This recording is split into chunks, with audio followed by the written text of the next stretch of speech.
Good evening once again. I'm Chris Jansen in for Brian Williams, day 80 of the Biden administration. Tonight, we're hearing from embattled Congressman and Trump loyalist Matt Gaetz himself. He spoke publicly for the first time since those reports surfaced of an ongoing Justice Department investigation into potential sex trafficking, possibly involving a minor. Federal investigators are also said to be looking into allegations of payments for sex, as well as possible public corruption involving a state Senate campaign. A couple of hours ago, Gaetz took to the stage at a Save America summit hosted by the conservative group Women for America First and held at the Trump Doral Hotel. I'm built for the battle, and I'm not going anywhere. The smears against me range from distortions of my personal life to wild, and I mean wild, conspiracy theories. I won't be intimidated by a lying media, and I won't be extorted by a former DOJ officials and the crooks he is working with. The truth will prevail.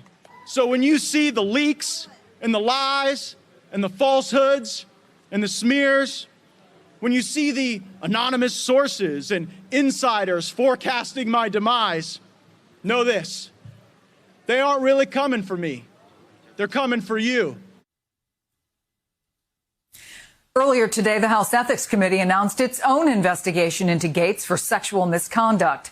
His office responded to that with this statement, quote, "Once again, the office will reiterate these allegations are blatantly false and have not been validated by a single human being willing to put their name behind them." Gaetz is now lawyered up. He's hired 2 New York white-collar defense attorneys, including Mark Mukasey, who has also represented the Trump Organization. Peter, I'm not going anywhere. I mean, Matt Gaetz clearly is taking a page out of the Donald Trump crisis playbook. I don't know, maybe ignoring the fact that using the playbook actually cost Trump his job. But give us the big picture. What is the Gaetz strategy, and how does or does not Trump play into it?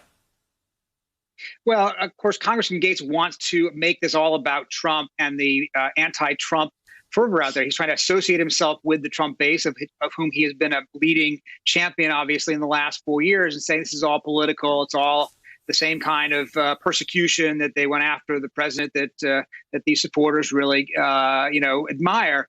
But the problem from him is that he has not actually been embraced by many of the figures in Trump's world. Trump himself has only issued a 2-sentence statement, which basically said, no, he didn't directly ask me for a blanket pardon. And it should be remembered that he denies the charges. That's all that Trump said. He didn't say he believed him. He didn't say he's being unfairly treated. He didn't come to Congressman Gaetz's defense in any way. And neither, for that matter, have most of the people in the Trump orbit. So what you see the Congressman trying to do today is put himself in that position as yet another victim in the Trump view of the people who are out to get him. And for everybody who hasn't been following this story, of course, all this comes on the heels of Joel Greenberg, the Seminole County tax collector, who has been charged with many of the kinds of things that are involved in this whole story. His lawyer suggesting that he'll make a deal with prosecutors and saying, quote, I'm sure Matt Gaetz is not feeling very comfortable today.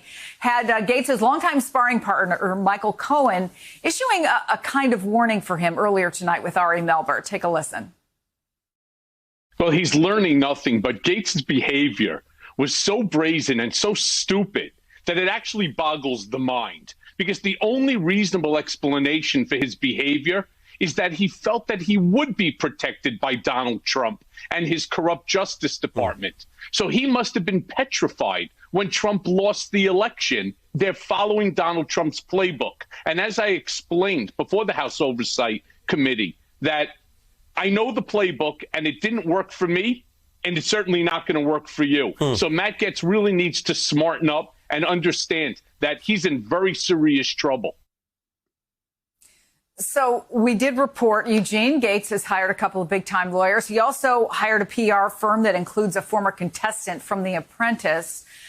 So when he said tonight that he's built for battle, he does seem to be organizing his troops. What do you think we're going to see? I think we're going to see more of the same, right? You saw him in that speech that you guys showed.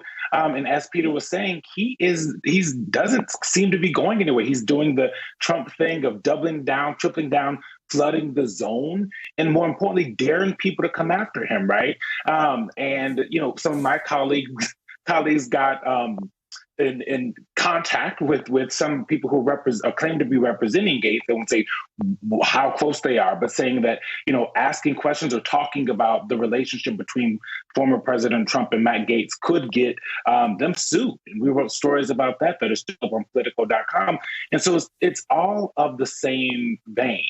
And this idea that Gaetz is going to hide, he's going to go away, he's going to continue to go out, he's going to continue to go tweet and talk to things, even if a lawyer would probably tell you during this time to not do things like that. And more importantly, what we talked about earlier, the House Ethics Committee talking about an investigation into these things that are happening, of these allegations, that doesn't usually happen unless the Justice Department says they're doing something, and they have yet to do so. And so there's a lot going on here. And also the minority leader in the House, McCarthy, also not really supporting him, saying that if these, he called them serious allegations, and if they were true, he would be pulled off of his committee assignment. So he's having a hard time finding friends, but also you don't have Republicans calling for his resignation or anything like that just yet writ large. And that's something I think that he's going to hold on to.